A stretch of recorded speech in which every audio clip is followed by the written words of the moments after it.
Boa noite a todos, que a paz de Jesus seja com a tua vida, com a tua família. É com alegria que nós estamos aqui mais uma vez para compartilhar com você a palavra de Deus. Tenho certeza que Deus tem falado com você através dos nossos cultos online, desse momento que nós temos sempre compartilhado, impartido aquilo que Deus tem comunicado ao nosso coração e temos compartilhado com você. Que essa seja uma noite totalmente especial para a sua vida, para a sua casa, e que Deus possa comunicar ao teu coração e conduzir você ao propósito dele. Eu quero, antes de ministrar a palavra, convidar você para nós estarmos orando e nos colocando diante de Deus e colocando o nosso coração totalmente receptivo à sua voz e à sua palavra nessa noite. Então vamos orar. Pai, no nome de Jesus, nós te agradecemos por essa oportunidade que o Senhor nos dá nesse dia para meditarmos na tua palavra, para cultuarmos o teu nome. E a minha oração, Deus, é que o teu Espírito possa nos conduzir durante todo esse momento. Usa a minha vida para trazer uma palavra ao coração de cada um dos teus filhos, dos nossos irmãos e amigos que estão assistindo esse culto, e que também, Pai, o Senhor possa se manifestar no coração, na vida de cada um deles, Senhor, conduzindo-os ao teu propósito. Que a tua presença seja uma realidade tanto aqui, como também, Senhor, na vida dos teus filhos, aonde eles estão assistindo esse culto. Que a tua presença seja com eles, em o nome de Jesus. Então hoje eu quero dar continuidade àquilo que nós temos ministrado aqui nessas últimas semanas sobre a voz de Deus, sobre a disciplina da solitude. E hoje eu quero dar continuidade ao texto da semana passada, falando a respeito de Elias. Quando na semana passada a gente falou de Elias e então a solitude e a sua devoção a Deus, uma vida diante da face de Deus. E hoje eu quero falar a respeito de Elias e a solidão, no momento de fraqueza, quando Elias se sente só, mas também nós percebemos a revelação de Deus na vida de Elias, tirando ele daquele lugar e conduzindo Elias para o propósito que Deus tinha para a sua vida. O que eu quero hoje compartilhar ao teu coração e impartir com a tua vida é que Deus, sim, Ele tem algo totalmente especial para a sua vida. E se você está se sentindo só, se você está num momento, quem sabe como Elias viveu, entenda, a vida pela frente, Deus tem propósito com você, e que no nome de Jesus, através dessa palavra, Deus possa tirar você desse lugar e conduzir você ao propósito eterno dele. Eu quero ler com você no livro de 1 Reis, no capítulo 19, nós vamos ler do versículo 1 até o versículo 18, então acompanhe a leitura da palavra. E Acabe fez saber a Jezabel tudo quanto Elias havia feito e como totalmente matara todos os profetas à espada. Então Jezabel mandou um mensageiro a Elias, dizendo: assim me façam os deuses outro tanto, se de certo amanhã, a essas horas, não puser a tua vida como a de um deles. O que vendo ele se levantou, e para escapar com vida se foi, e veio a Berseba, que é de Judá, e deixou ali o seu moço. E ele se foi só ao deserto, caminho de um dia, e veio e se assentou debaixo de um zimbro, e pediu em seu ânimo a morte, e disse: já basta, Senhor, toma agora a minha vida, pois não sou melhor do que meus pais. E deitou-se e dormiu debaixo de um zimbro, e eis que então um anjo tocou e lhe disse: levanta-te e come. E olhou, e eis que à sua cabeceira estava um pão cozido sobre as brasas e uma botija de água, e comeu e bebeu, e tornou a deitar-se. O anjo do Senhor tornou segunda vez, e o tocou e disse: levanta-te e come, porque muito comprido te será o caminho.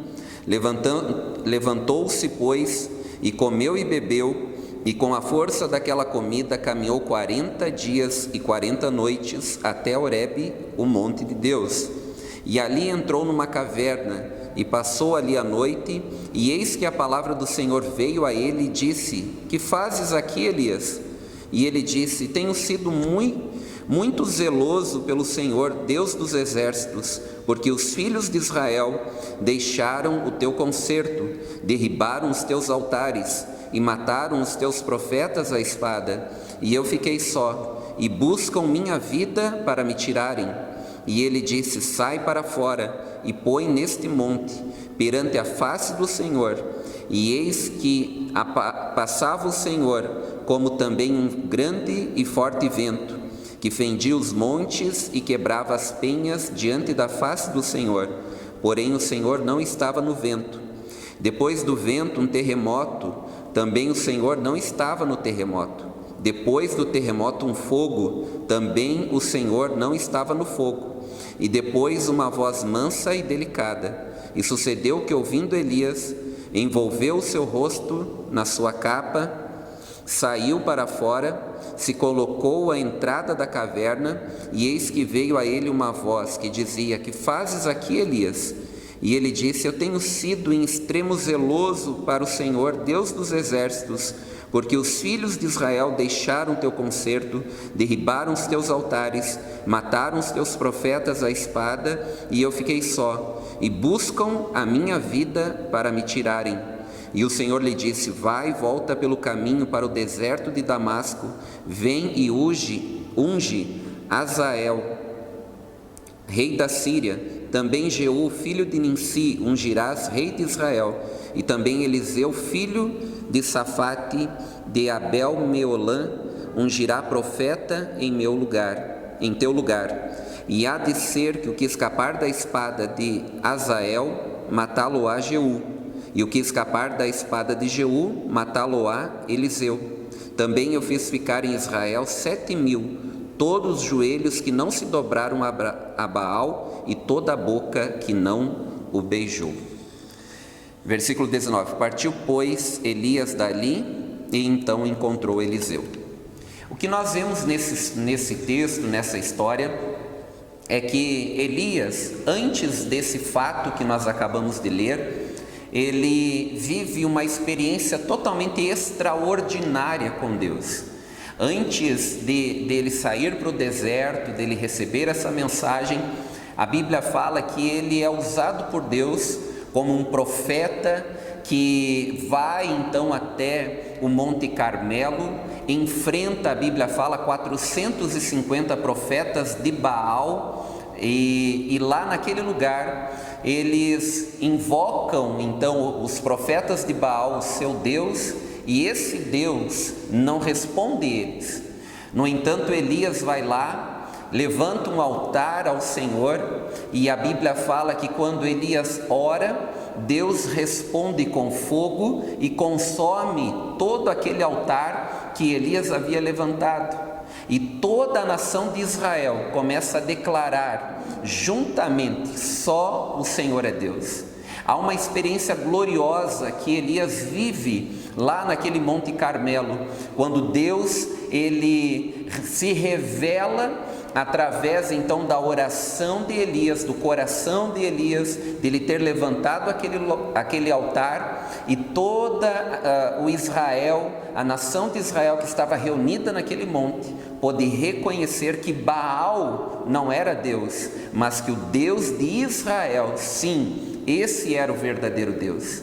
Elias vive uma experiência poderosa, gloriosa, extraordinária com Deus. A Bíblia fala que logo ele volta a orar, e depois de 3 anos e meio que não chovia, começa a chover então sobre Israel. Veja que Elias ele está vindo de uma experiência totalmente extraordinária com Deus, de uma experiência totalmente gloriosa, de provar de algo totalmente extraordinário, que não é comum, que não é algo que é tão simples se viver no seu dia a dia. Deus se revelou com fogo naquele monte, depois Deus envia a chuva, e nós vemos então Elias vindo dessa experiência. totalmente extraordinária. E para nós mantermos a nossa vida espiritual, a nossa vida com Deus, nós precisamos entender que é necessário manter o fogo aceso. Deus não é um Deus que quer nos conduzir apenas a uma vida extraordinária. A nossa vida espiritual, ela é mantida no ordinário, naquilo que é comum. Veja que Elias, ele tem essa experiência extraordinária, gloriosa com Deus, mas a vida dele, na sequência, fala que ele quando recebe uma mensagem de Jezabel, quando ela envia um mensageiro dizendo, a rainha Jezabel, mulher de Acabe, dizendo que mataria Elias, assim como já havia matado outros profetas, iria matá-lo, iria encontrá-lo e matá-lo.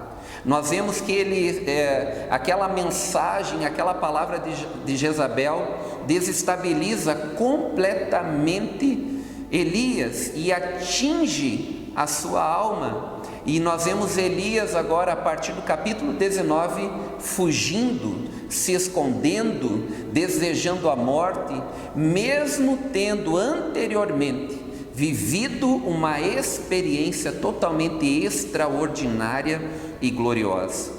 A Bíblia fala em Levítico a respeito do altar do holocausto, dizendo que o fogo deveria arder continuamente no altar. Nós precisamos entender que a nossa vida, ela não pode, não vai ser mantida, a nossa vida espiritual, com apenas experiências extraordinárias, mas a nossa vida espiritual é mantida e vai ser desenvolvida no dia a dia, no dia comum, no ordinário, na nossa, que tem a ver com disciplina, tem a ver com aquilo que você faz diariamente, com a rotina da sua vida. Há pessoas que vivem sim uma experiência gloriosa com Deus num culto, vivem uma experiência gloriosa com Deus numa experiência quando foi no monte orar, numa conferência que participou, mas a nossa vida espiritual, ela não é mantida através apenas de tempo em tempo, com experiências que são extraordinárias, que não se refere àquilo que é ordinário, comum, diário. Por isso que as disciplinas espirituais são importantes na nossa vida, porque isso que vai manter o fogo aceso. Nós termos o nosso tempo com Deus, de oração, de leitura da palavra, é isso que vai levar você a uma vida crescente. Elias tem uma experiência extraordinária e gloriosa, no entanto, logo em seguida, nós vemos ele sendo atacado por aquela mensagem na sua alma e totalmente desestabilizado com aquela palavra de Jezabel, foge para o deserto, tenta se esconder e a Bíblia fala que ainda também tem desejo de morrer. O que é interessante na vida de Elias é aquilo que eu falei na semana passada, que Tiago fala a respeito dele, que ele era um homem sujeito às mesmas fraquezas. Então a vida de Elias, ela não fica oculta, essa parte aqui, quando ele deseja a morte, quando ele se esconde no deserto, ele foge, para revelar que Elias era uma pessoa comum, assim como eu e você. A exemplo de Elias, nós precisamos entender que a nossa vida precisa ser mantida no dia a dia.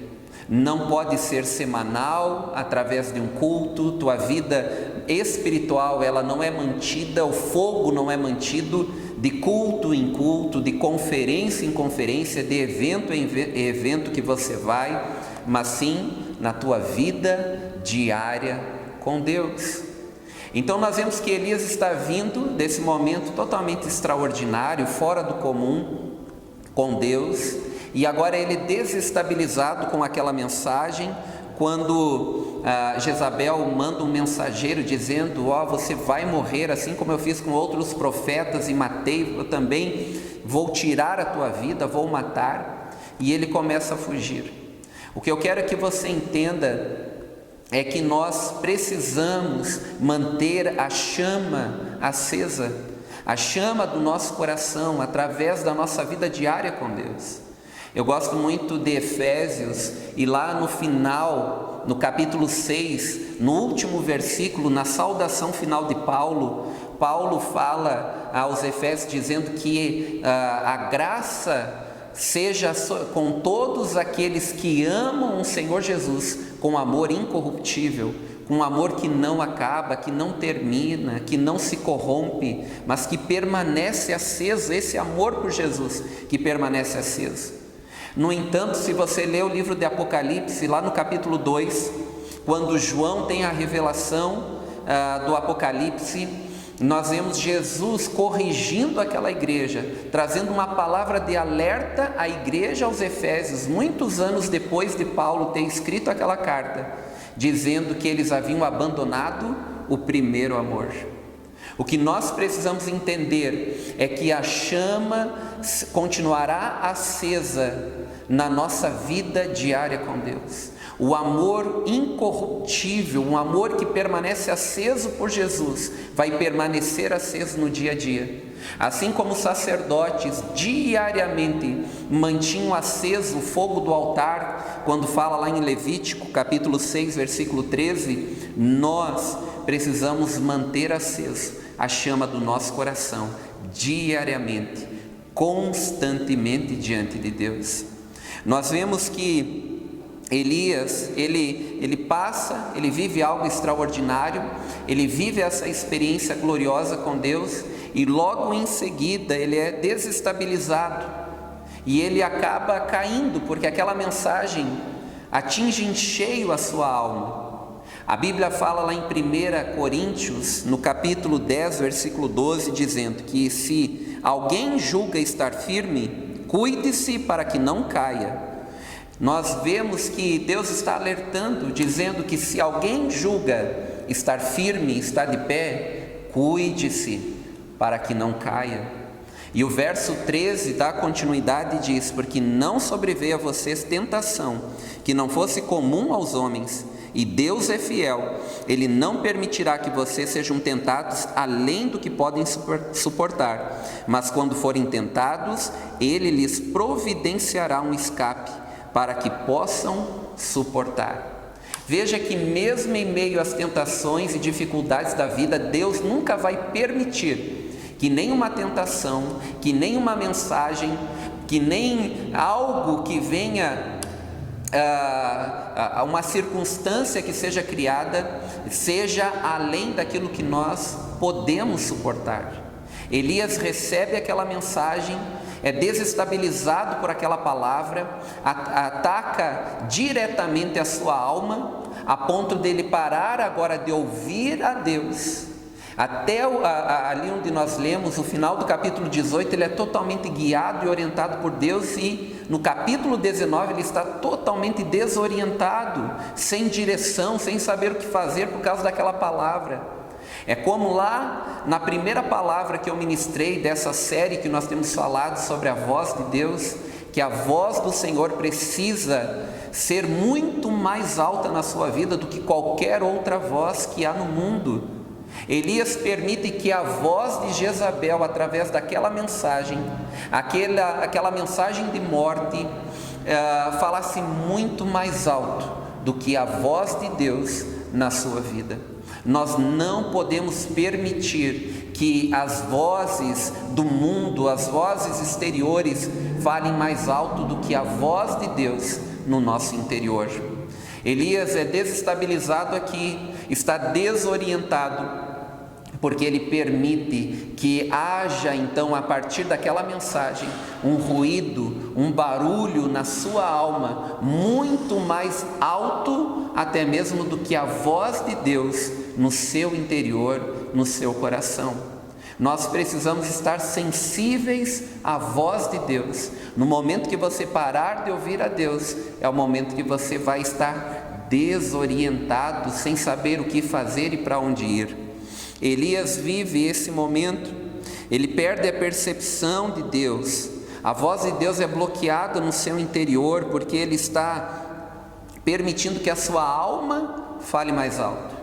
E aí o texto diz que ele foge para o deserto solitário, ele deixa o seu servo, a Bíblia fala, deixou em Berseba o seu moço, o seu servo, e partiu só para o deserto. Veja que Elias agora está num caminho de fuga, fugitivo, correndo, querendo se esconder. E naquele deserto nós vemos Elias, que a Bíblia fala que ele chega, ele deita então debaixo de um zimbro, à sombra de um zimbro, dorme, e a Bíblia fala então que Deus envia um anjo até lá. E quando o anjo acorda Elias, a Bíblia fala que ele já havia preparado uma comida, havia preparado pão cozido em brasas e também um recipiente com água. E acorda Elias dizendo: come e bebe. Elias comeu e bebeu daquele alimento lá no deserto, e a Bíblia fala que volta a dormir. E aquele anjo novamente acorda Elias e diz: vai, Elias, porque grande é o caminho, grande te é o caminho. Nós vemos que Deus tinha um propósito específico com a vida de Elias, e aquilo que Elias orou não foi o que Deus respondeu com um anjo acordando ele, trazendo um alimento do céu, conduzindo ele a um propósito de Deus. O que nós precisamos entender é que o alimento do céu sempre está nos conduzindo, nos impulsionando a viver o propósito de Deus. A Bíblia fala que quando o povo estava no deserto, ele sustentou o povo durante 40 anos com maná, com um pão que vinha do céu, e esse pão era para sustentar o povo enquanto caminhava em direção às promessas. O alimento do céu conduz você, direciona você, impulsiona você ao propósito de Deus com a sua vida.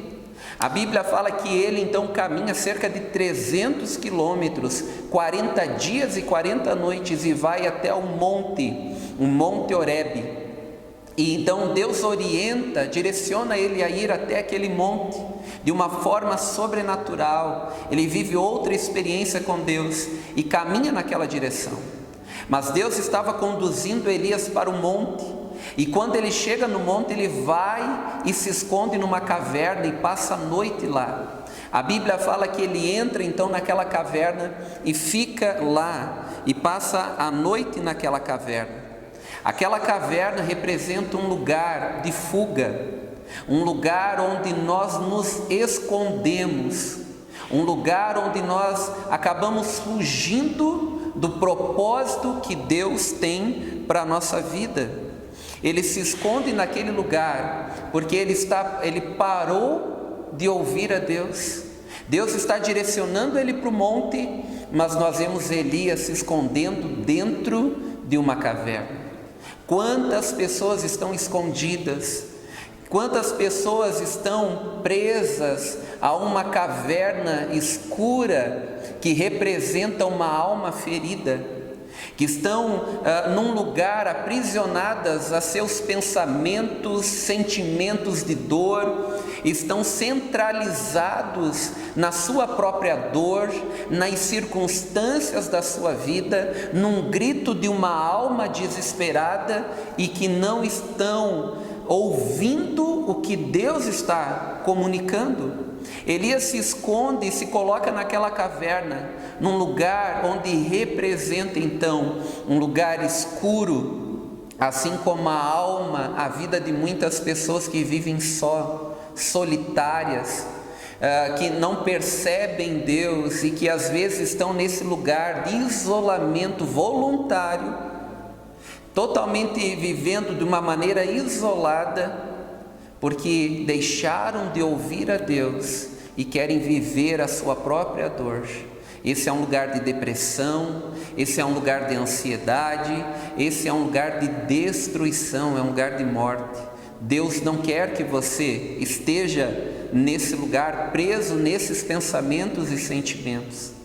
Então a palavra de Deus para Elias, nós vemos que quando ele está naquele momento de solidão e tristeza, num sentimento de de autopiedade, de autocomiseração, sentindo dó de si mesmo, pena de si mesmo, sentindo só. Nós vemos no texto várias vezes ele usando essa expressão, eu estou só.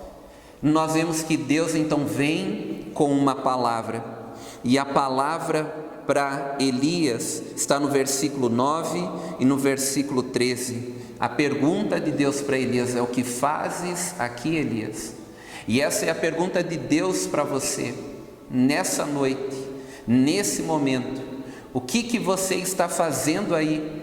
Por que você está nesse lugar? Por que você está preso nesses pensamentos, nesses sentimentos?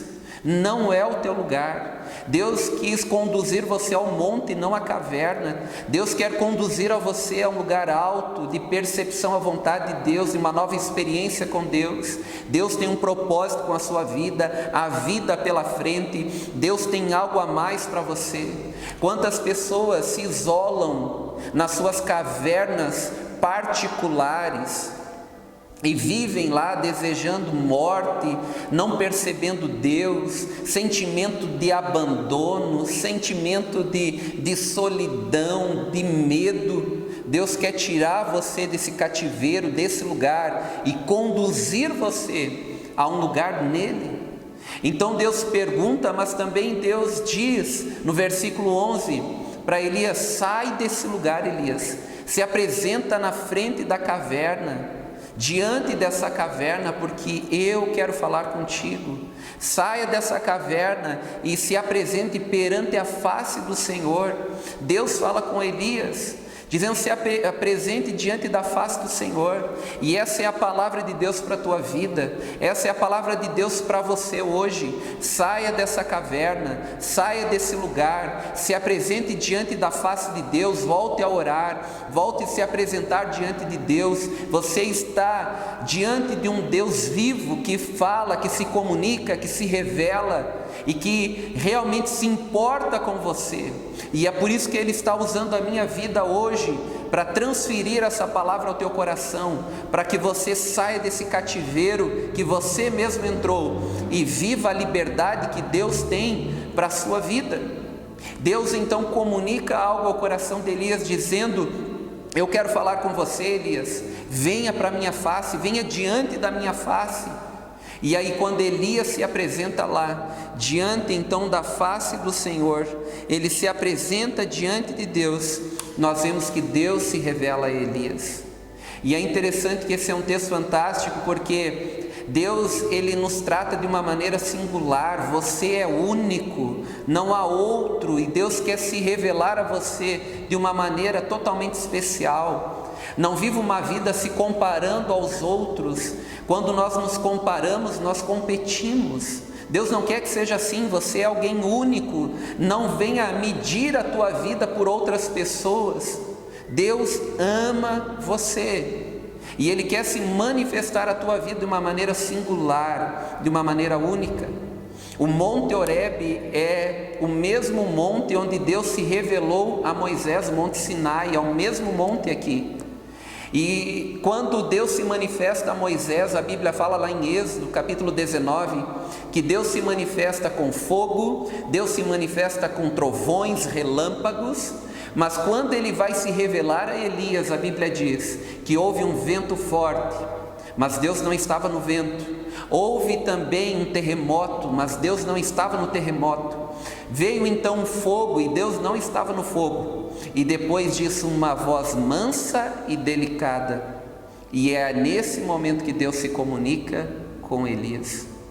Deus quer se revelar a nós de uma maneira totalmente especial, singular, única. Deus vai se revelar a você de uma maneira totalmente diferente de que se revelou a mim. As nossas experiências com Deus, a nossa vida é única. Então por isso Deus sempre vai nos conduzir de uma maneira diferente uns dos outros. Mas não é isso, não é porque Deus faz acepção ou seleciona pessoas, é porque Deus tem um propósito específico com cada um de nós. Não procure Deus somente nas coisas grandes, não procure Deus apenas nas coisas grandiosas, porque Deus ama se revelar nas coisas pequenas. nós vemos que Deus se revela para Elias de uma maneira totalmente singular, diferente, com uma voz delicada e mansa. É dessa maneira que Deus fala com Elias, como uma neblina, como uma brisa, uma coisa totalmente suave. E essa foi a maneira que Deus se comunicou a Elias. Nós vemos na vida de Moisés, antes de Deus se revelar de maneiras extraordinárias a Moisés, Deus lá no início se manifestou numa sarça, num pequeno arbusto totalmente pequeno, sem valor comum, que Moisés via todos os dias quando era pastor de ovelhas. E nós vemos que Deus se revela a Moisés em algo pequeno, numa experiência cotidiana, numa experiência comum da rotina da sua vida. Deus, Ele quer se revelar mais do que em momentos grandiosos, extraordinários. Ele quer se revelar a nós no comum, no dia a dia, na nossa vida diária. Nós vemos então que Elias então recebe uma palavra de Deus, e nós entendemos, nós percebemos aqui que o que Deus estava comunicando com Elias é que não havia acabado, havia algo pela frente, havia um futuro, tinha vida pela frente, que não era para ele estar orando por morte quando Deus tem um propósito para a vida dele. Não queira pôr um ponto final aonde Deus quer colocar uma vírgula. A Bíblia fala que Deus se comunica com Elias lá a partir do versículo 15, dizendo: olha, eu quero usar você para mudar a circunstância ao teu redor.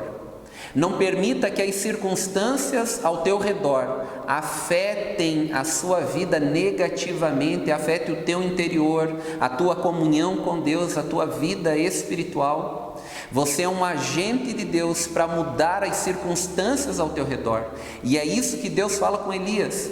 Deus diz para Elias: olha, eu vou ungir você ainda, vou usar você ainda para ungir o novo rei da Síria, o novo rei de Israel, e também um profeta no teu lugar. Você não vai morrer, Elias, ainda há uma história pela frente, há coisas para serem feitas pela frente, e eu quero usar você para mudar as circunstâncias ao teu redor. Deus levantava profetas, grandes profetas, para ungir novos reis. Assim foi com Samuel, e assim Deus queria com Elias: você vai ungir os novos reis, tanto da Síria, quanto também de Israel, e também um novo profeta. O que Deus estava comunicando para a vida de Elias é que havia vida pela frente, que Deus queria usar ainda ele para mudar as circunstâncias ao seu redor. Deus queria usar ele para coisas grandiosas que iriam afetar a vida de tantas outras pessoas, e Deus queria usar a vida de Elias para um novo tempo que estava nascendo. Então há vida para você, há uma história ainda a ser escrita por você. Deus tem um propósito com a sua vida, ainda não acabou. Não queira recuar quando a ordem é avançar, que você não pare antes de tocar alguém, de tocar a vida de alguém. Deus, Ele quer levantar você, mesmo que hoje você esteja caído, para levantar, para impulsionar outras pessoas. Assim como Elias estava numa caverna e Deus diz: sai, Elias, daí, porque eu quero usar você para levantar outras pessoas. Se você está no momento de solidão, se você caiu, se você está num momento difícil da sua vida, se você se sente fraco espiritualmente, saia dessa caverna, saia desse lugar. Deus quer usar a tua vida para tocar ainda outras pessoas, para tocar outras pessoas que estão caídas e ajudá-las a levantar. Essa experiência que você está vivendo hoje vai ser o testemunho da sua vida, e que vai ser usado por Deus para levantar muitas outras pessoas que estão vivendo algo semelhante ao que você está vivendo hoje, em nome de Jesus. E para encerrar essa palavra, o que Deus diz para Elias é que havia ainda mais outros 7 mil profetas que Deus havia conservado em Israel. Quando Elias estava dizendo que estava sozinho, Deus disse: não, Elias, eu preservei 7 mil profetas, eu guardei, eu sustentei, eu protegi durante esse tempo, que estão vivos, que me amam. Você não está sozinho. Então há uma palavra de Deus para a tua vida: você não está sozinho. Deus sempre permite que haja um remanescente. Em toda a história você vai ver que Deus preservou, guardou um remanescente. Deus preservou e guardou pessoas que amavam Ele. E mesmo nos dias mais sombrios há um remanescente. Há alguém que permanece com a sua chama acesa, com o seu coração aceso, queimando por Jesus, amando a presença de Deus. E eu quero fazer parte dos remanescentes do Senhor. A Bíblia diz que nos últimos dias o amor de muitos esfriará. De muitos, não de todos. Eu não quero fazer parte desses muitos que a Bíblia diz que o amor se esfriará. Que Deus encontre em mim um remanescente, que permanece com o coração aceso, queimando por Jesus, que ama. Paulo fala em Romanos, lá no capítulo 11, do versículo 2 ao 5, falando de Elias, dessa oração de Elias, dizendo que estava só, que Deus sempre preserva um remanescente. Você não está sozinho. Eu estou aqui sendo um canal de Deus para levantar você nessa noite, nesse dia, porque Deus tem um propósito com a sua vida. Há um remanescente, e que você faça parte desse povo escolhido por Deus para viver uma vida queimando por Deus todos os dias, e que será usado por Deus para não só se manter em pé, mas para levantar outras pessoas que também estão caídas ao seu redor. A vida pela frente, não queira a morte. Deus tem vida para você. Deus tem um propósito com a sua vida. E eu quero convidar você a estar orando juntamente comigo nesse momento. Pai, no nome de Jesus, nós nos colocamos na Tua presença nesse momento. Nós somos gratos, Deus, pela Tua palavra. A Tua palavra diz que a fé, ela vem pelo ouvir e ouvir da Tua palavra. Então eu oro, Deus, para que no nome de Jesus o Senhor desperte a fé no coração de cada um dos meus irmãos e amigos que estão orando juntamente comigo. Pai, que se há alguém ainda, Senhor, escondido na sua caverna particular, preso, Senhor, a sentimentos e pensamentos de autopiedade, destrutivos, de morte, que o Senhor tire agora os teus filhos desse lugar, em nome de Jesus. Tire-os desse cativeiro, Senhor. Pensamento suicida, pensamento, Pai, de infelicidade, Senhor, de não ter prazer e contentamento pela vida. Eu oro, Pai, para que no nome de Jesus, pelo Teu Espírito, eles sejam conduzidos, Deus, a um lugar de vida em Ti, Pai. Que em nome de Jesus haja uma revelação do Teu propósito, que haja uma revelação, Senhor, da Tua obra, Senhor, a obra de Jesus, a obra de Cristo na vida deles, Senhor, e que eles sejam conduzidos a um lugar de milagres, a um lugar, Pai, de restauração, e sejam usados por Ti para levantar outras pessoas que estão caídas. Eu oro, Pai, por aqueles que estão, Senhor, depressivos, por aqueles, Senhor, que estão ansiosos, por aqueles, Senhor, que quem sabe estão presos a sentimentos destrutivos, Pai, que perderam o gosto, o sentido pela vida. Que hoje a Tua palavra e o Teu Espírito tire-os, Deus, em nome de Jesus, desse cativeiro, e conduza-os à liberdade em Cristo, que possa conduzi-los, Senhor, à Tua vida, Pai. Eu abençoo os Teus filhos nessa noite e oro, Pai, para que eles vivam no seu dia a dia, na sua vida comum, experiências poderosa, Senhor, na Tua presença. Se revela, Pai, hoje, se revela nesse culto, se revela, Senhor, durante esta semana, na vida dos Teus filhos, no seu dia a dia, Pai, na rotina da sua vida, Pai, e desperta-os e leva-os, Senhor, a desejar a viver, Senhor, a sua vida contigo, Senhor, a uma vida de oração, uma vida de dedicação à tua presença, à tua palavra, e que o Senhor traga revelação e entendimento em o nome de Jesus.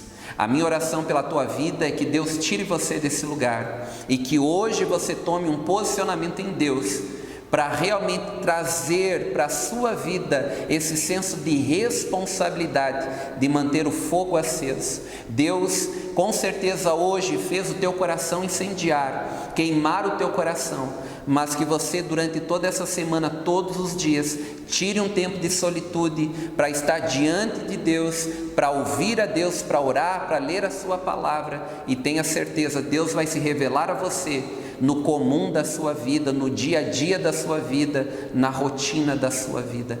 Deus abençoe você, ama a sua vida, continuo orando por você, Deus te abençoe.